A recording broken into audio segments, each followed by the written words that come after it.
Okay guys, pakinggan natin ang sinasabi ng ating Congressman Luistro sa impeachment ni VP Sara. Let's go! Kung ayaw magsalita ng tao, kung ayaw humarap ng vice-presidente, hayaan natin na ang mga numero ang magkwento. Sa hearing na ito, we shall therefore enter the territory of forensic Siya truth. niya nagsabi ng Sa kundi dahil kay pamamagitan ng mga Congressman, numerong ito, kundi dahil kay Speaker, walang akap. natin ang tunay na pagkatao sa yan. likod ng posisyon. Tapos, Siya siya rin ba yung congressman na ay tunay na nagtago public ng servant? asawa niya dahil may kaso. O isa pa lang, Kaso, private siya lang billionaire? ang hirap bigkasin pero yun talaga At ang direksyon Rape? natin ngayon ay simple.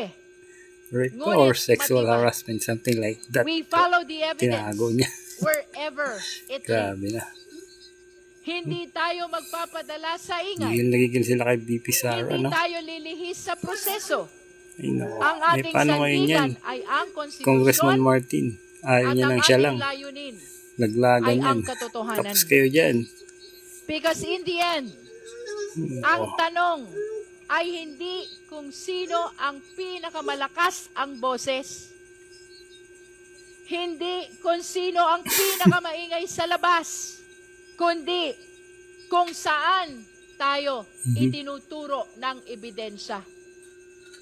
As we see it now, the chair right before us, it remains empty.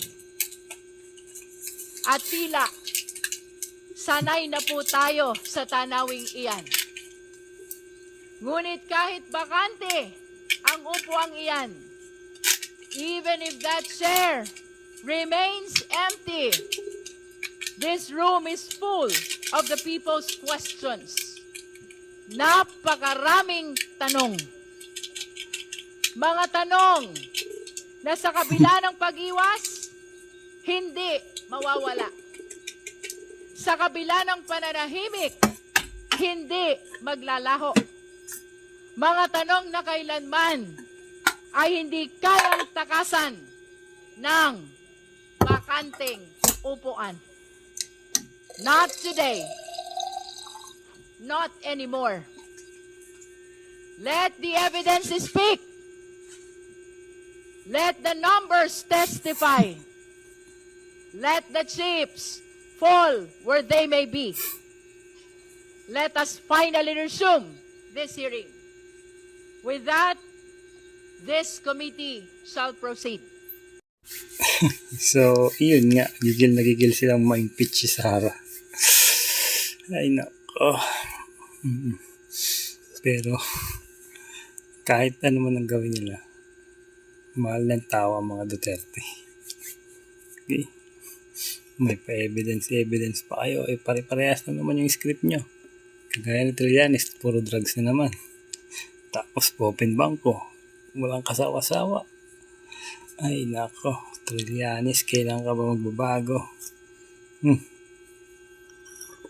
We deserve better Philippines.